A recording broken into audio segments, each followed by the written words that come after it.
Hi, my name is Florence. I am a current medical student at Monash Uni.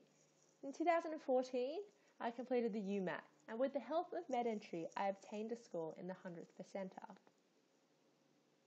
A common question I get asked is, how did you balance your Year 12 studies at school with your UMAT preparation?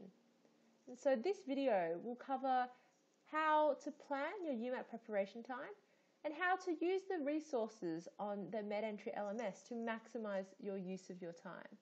I'll also integrate some of my own personal study tips and what I found worked for me in my UMAT preparation. A common misconception I hear from students is, I'll just study for the UMAT in my spare time. And it's quite hard to find spare time in Year 12, so this can often lead to a last-minute cram before the day of the UMAT. What I found to be more helpful is if you devote blocks of time dedicated to preparing for the UMAT. For me, I found that practice exams were the most useful resource on the LMS, so I made them my priority.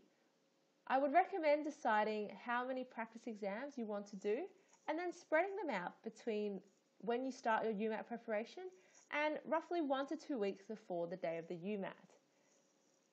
I found that some people who did practice exams really close to the day of the UMAT could get quite disheartened, and this would result in going into the UMAT with not a lot of confidence, and that's not what you want on the day of the exam. Some factors to take into account when you're spacing out your exams. Many people prefer to do more exams closer to the day of the exam. Then you get more confident and you also have the knowledge fresher in your mind. And keep in mind that you will probably have more time during your holiday periods when you don't have as many school assessments.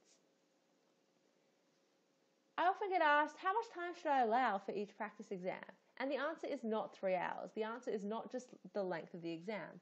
It's also really important to spend time reviewing the questions on the exam, as then you can reflect upon the mistakes that you made and the questions you got wrong, and hopefully you won't do the same in future exams. I found that for me, I would dedicate at least 1.5 hours to reviewing these exams. So what I would do, I would wake up Saturday morning, do a practice exam, have lunch, and then afterwards I would spend some time reviewing the exam. It's important to be flexible with your study plans. Other commitments will arise in Year 12, and it's important to accommodate for them. But if you do miss a practice exam, ensure that you catch up. It's really best if you don't fall too far behind. With the drills and the Eureka questions, I found that they were more useful for smaller intervals of time. They can be used to target problem areas, questions that you seem to always be getting wrong in the practice exams. And they can also be used as a form of preparation which can be less stressful in the days leading up to the actual exam. Ultimately, the required amount of time for UMAT practice will be different for every student. And even if you do a lot of preparation, you might not feel 100% prepared for the day of the UMAT, and that's okay. People who achieve 100th percentile usually do not answer every question correctly.